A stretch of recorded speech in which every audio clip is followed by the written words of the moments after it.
ये हिंदुस्तान में विडंबना है कि जिसके हाथ में कुछ नहीं है उसको देश की चिंता खाई जा रही है।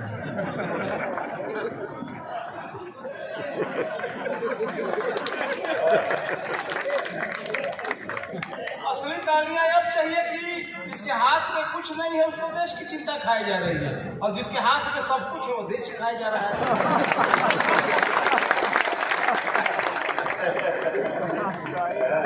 उर्दू के बहुत अच्छे शायर हैं। अहमद भाई बैठे हुए हैं। एक बार हमसे अहमद भाई कह रहे थे कि फजीहत बड़ा बकबक बोलते हो, तुम केवल हिंदी और भोजपुरी में कविताएं करते हो, उर्दू में मेरी तरह शायरी क्यों नहीं करते हो?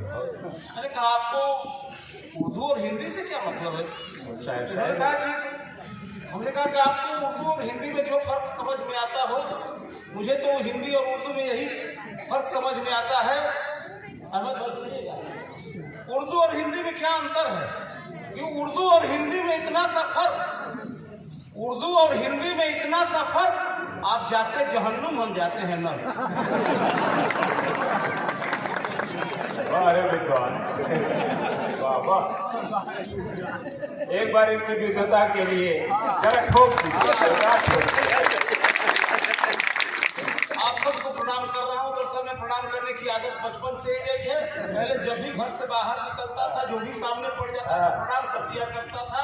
एक बार गाय के धोखे में साड़ को माता करके प्रणाम कर दिया। क्या हुआ कुछ पता नहीं चला। एक हफ्ता बाद जब होश आया तो हॉस्पिटल में पड़ा था, तब से प्रणाम करना बंद कर दिया। और ये प्रणाम करने के भी खामियाजे भुगत जाने पड़ते हैं। कल मैंने बुजुर्गवार को प्रणाम किया, छूटते ही उन्होंने आशीर्वाद दिया कि फसीहत की खुश रहो, आबाद रहो, यहाँ रहो चाहे इलाहाबाद रहो, तुम्हें न ज्वर हो, न जूड़ी हो, न खांसी हो, तुम्हारा घर स्वर्ग कैसा, तुम स्वर्गवासी हो।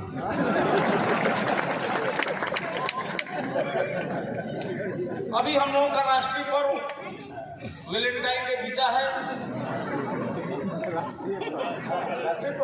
हम अगर नहीं राष्ट्रीय पर्व घोषित नहीं है तो घोषित हो जाना चाहिए। मैं वैलेंटाइन डे को राष्ट्रीय पर्व कहता हूँ तो बुजुर्गों को खराब लगता है, और खराब इसलिए लगता है कि इनके जमाने में वैलेंटाइन डे था ही। अब हम लोगों के जमाने में वैलेंटाइन डे आया है तो उन लोगों को बुरा लगता है। लेकिन सही बताऊं कि इस बार वैलेंटाइन डे के दिन मैं भी पार्क में चला गया था। मिथिलेश भाई आपकी कसम खा कर रहा हूँ, इस बार वैलेंटाइन डे के दिन मैं भी पार्क में चला गया था। मैंने एक लड़की को फूल दिया, जैसे ही फूल दिया उसने खींच के एक थप्पड़। मैंने कहा मैडम ये क्या मजाक कर रही है, वैलेंटाइन डे के दिन इतने प्यार से मैं आपको फूल दे रहा हूँ, आप मुझे थप्पड़ मार रही है। लड़की ने कहा परेशान मत, ये अपने अपने चुनाव चिन्ह की बात। अब मजा लीजिएगा, तालियां बजाइएगा। लड़की ने कहा अपने अपने चुनाव चिन्ह की बात है, तुम्हारा चुनाव चिन्ह फूल और मेरा चुनाव चिन्ह।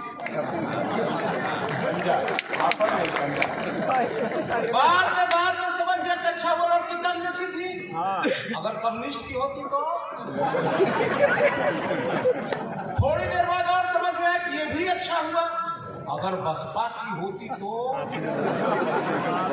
गधे पे हाथी चढ़ जाता।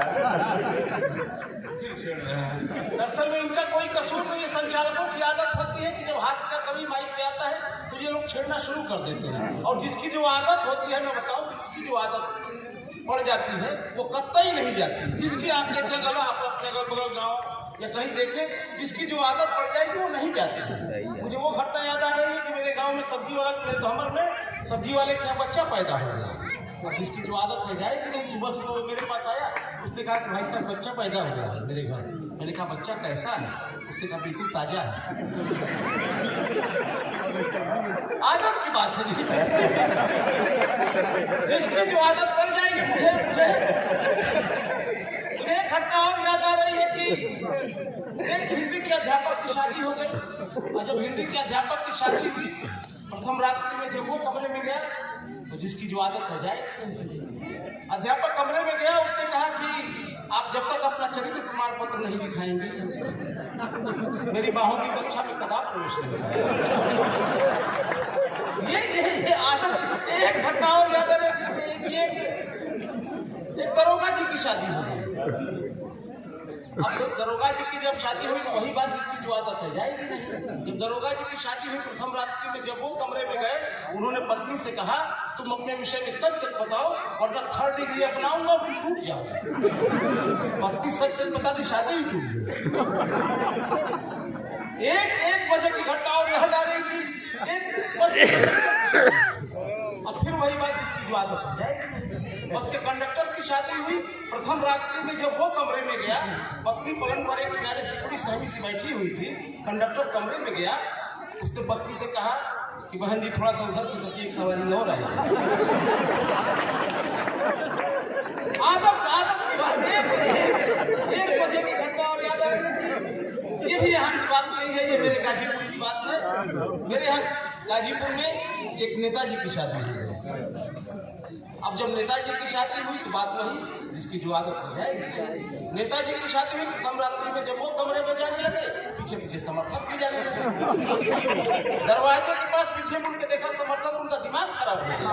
उन्होंने कहा तुम लोग जाओ, अब तुम लोगों का काम समाप्त हो गया। समर्थकों ने कहा कि नहीं नेताजी आप अंदर जाइए, हम आपका बाहर से समर्थन करेंगे। 10-15 मिनट बाद तालियां जब तक 10-15 मिनट बाद समर्थक नारा लगाना शुरू कर दिए कि नेताजी संघर्ष करो, हम तुम्हारे साथ हैं।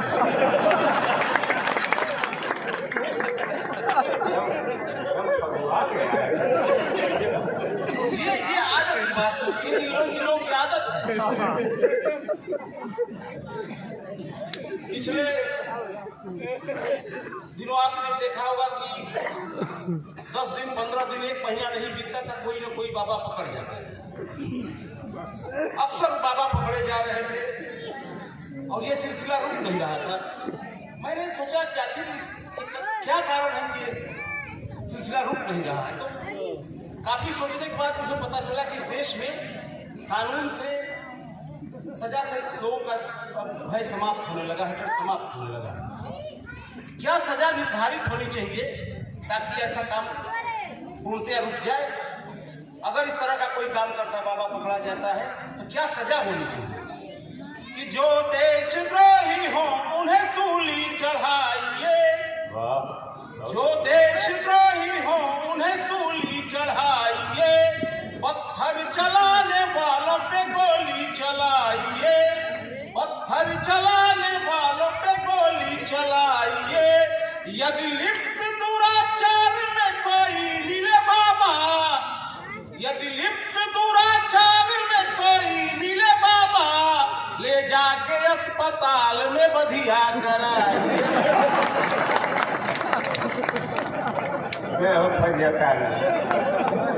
ये तो अच्छा हुआ कि मेडिकल विभाग में आप लगी है, तो कितने लोगों को बाबा से जो है फकीर बना दिए। अब आप लोगों को लगा होगा कि अच्छा कवि, वास्तव में सर मैं बहुत अच्छा कवि हूँ, बहुत टॉप क्लास का कवि हूँ। यही बात मैं पत्नी से कहता हूँ, मुझे पागल कर। अब पता नहीं कवि औरतें कवियों को पागल क्यों समझती हैं। इस मामले में आदरणीय की पत्नी तो इनको परमानेंट पागल समझती। लेकिन सही बताऊं तो मैं अच्छा कवि हूँ, ऐसा नहीं मुझसे अच्छे कवि नहीं हुए। सूर कबीर तुलसी वगैरह वगैरह अच्छे कवि मर गए। आजकल इन लोगों के नाम पे वीडियो चढ़ना बिक रहा है। मैं तो मरूंगा भी नहीं, सही बता रहा हूँ, नहीं मरूंगा। इसलिए नहीं मरूंगा क्योंकि मैं पैदा नहीं हुआ, देखने से ही लग रहा अवतार लिया। और आप पचकिया में पढ़े लिखे विद्वत जन बैठे हुए हैं, जानते होंगे कि जितने भी अवतार हुए सब मजबूरी में, जितने अवतार रामावतार कृष्ण अवतार जो भी हुआ मजबूरी में हुआ। इस कलयुग में मजबूरी में मेरा फुजहता अवतार हुआ। कब मेरे जैसे हास्य के कवि को मजबूरी में अवतार लेना पड़ता है मैं बताऊं? और अच्छा लगेगा तो जोरदार तालियों से आपका समर्थन, आपका आशीर्वाद चाहूंगा। कब मेरे जैसा हास्य का कवि मजबूरी में अवतार लेता है कि पत्नी हो रण चंडिका, मैं हरि हो रण चंडिका, पत्नी हो रण चंडिका, छोटा ससुरासार। पत्नी हो रण चंडिका, छोटा ससुरासार, मिले सास खुफार जब तब होता अवतार, हसीहत तब होता अवतार। बोलो स्वामी भजतानंद महाराज की।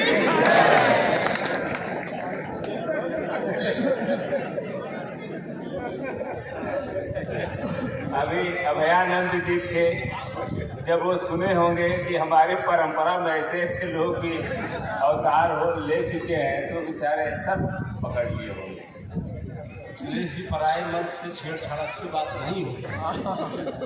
कल को कुछ ऊंच नीच हो जाएगी तो मचखिया में आप भी मुंह दिखाने लायक नहीं जाएंगे, हम भी नहीं रहेंगे। अक्सर हमसे कहा करते हैं बड़ा बक बोलते हो, बता सकते हो कि आदमी और भालू में क्या अंतर होता है? मैंने कहा ये तो कोई बेवकूफ भी बता सकता है। बोले इसलिए तुमसे पूछ रहा हूँ। उन्होंने कहा आदमी और भालू में क्या अंतर होता? मैंने कहा साधारण सी बात है, भालू हजामत नहीं बनवाता, सेव नहीं करता। इन्होंने कहा तब एक बात और बताओ कि आदमी और बंदर में क्या अंतर होता है? मैंने कहा बंदर अंडरवियर नहीं पहनता है। इन्होंने कहा तब एक बात और बताओ कि आदमी और कुत्ते में क्या अंतर होता है? मैंने कहा कुत्ता वफादार होता है।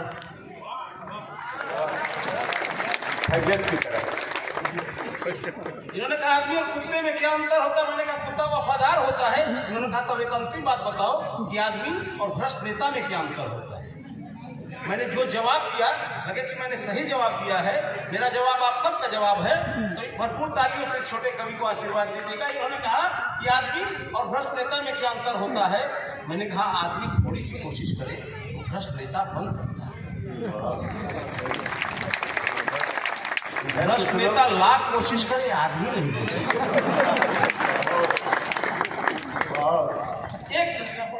हाँ, तालियां बता रही हैं कि नेताओं से बहुत सताए हुए इधर बैठे हैं। एक रचना भी उनकी कविता पढ़ता हूँ। अब तक जो इन्होंने जो फैजत ने जो बातें कही वो आपके दिल तक पहुंचने की गोबरी ये कर रहे हैं। गोबरी होता है ना, पवित्र किया जाता है। अब इनके गणेश पूजा से, साहित्य पूजा से आप जुड़े, एक बार जोरदार तालियां बजाएं, क्योंकि ये माननीय शरद जी की अध्यक्षता में कार्यक्रम हो रहा है। इसलिए हम उस प्रतिनिधि रचना के लिए आवाज दे रहे हैं, जिसके लिए फैजत गहमरी को बुलाया जाता है। भाई फैजत गहमरी हम सबके बीच एक बार मुझे ताली बजा के आदेशित कर दीजिए। मैं भी अपनी कविता पढ़ता हूँ कि सड़े टमाटर की तरह गिर गया भाव जब नेताजी हार गए चुनाव। सड़े टमाटर की तरह गिर गया भाव जब नेताजी हार गए चुनाव। एक तो महोदय अंगूठा छाप ऊपर से राजनीति के खिलाफ, एक तो महोदय अंगूठा छाप ऊपर से राजनीति के खिलाफ। चपरासी की नौकरी भी मुंह मोड़ने लगी, उधर महंगाई कमर तोड़ने लगी। कुछ भी करने को थे तैयार, तभी अखबार में देखा एक सर्कस कंपनी का इश्तेहार। मैनेजर से जा किया गुहार, भैया दे दो हमें काम, भले कुछ भी देना दाम। आपके हर कार्य को निष्ठापूर्वक देखूंगा, आप कहें तो घोड़े गधों की ईद भी फेंकूंगा। आप कहें तो घोड़े गधों की लीक भी फेंकूंगा। वैसे भी अब तक की जिंदगी गधों के बीच ही बिताया हूँ। प्रमाण के तौर पे 6 महीना विधायक करते हैं। वैसे अभी अब तक की जिंदगी गधों के बीच ही बिताया हूँ। प्रमाण के तौर पे 6 महीना विधायक रह के आया हूँ। मैनेजर बोला ये काम तो करने वाले हैं, पर एक काम है आपके लायक, आप शर्तिया कर लेंगे क्योंकि रह चुके हैं विधायक। दरअसल हमारे सर्कस का शेर मर गया है, आपको शेर बनना होगा। हमने उसकी खाल रख ली है, पहनना होगा और कटहरे में सिर्फ टहलना होगा। साथ में रखिए ये टेप रिकॉर्डर, जिसका बटन दबाने से शेर दहाड़ लगाएगा, तब पब्लिक को मजा आएगा। इतना सुनते ही नेता बेहया के फूल की तरह खिल गया। इतना सुनते ही नेता बेहया के फूल की तरह खिल गया, क्योंकि चरित्र के अनुरूप ही काम मिल गया। भैया बहुत ज्यादा कहा। इतना सुनते ही नेता बेहया के फूल की तरह खिल गया, क्योंकि चरित्र के अनुरूप ही काम मिल गया। वह बोला हमने अब तक यही तो किया है, यह तो सिर्फ एक है, हमने अनेक खालों में जिया है। यह तो सिर्फ एक है, हमने अनेक खालों में जिया है। यह तो सिर्फ एक है, हमने अनेक खालों में जिया है। तमाम नाटक और नौटंकी रचाता था। यहाँ टेप द्वारा शेर की दहाड़ बजानी है, वहाँ मंचों पे दिया सेक्रेटरी का भाषण बजाता था, और मैं तो सिर्फ उस पे मुंह चलाता था।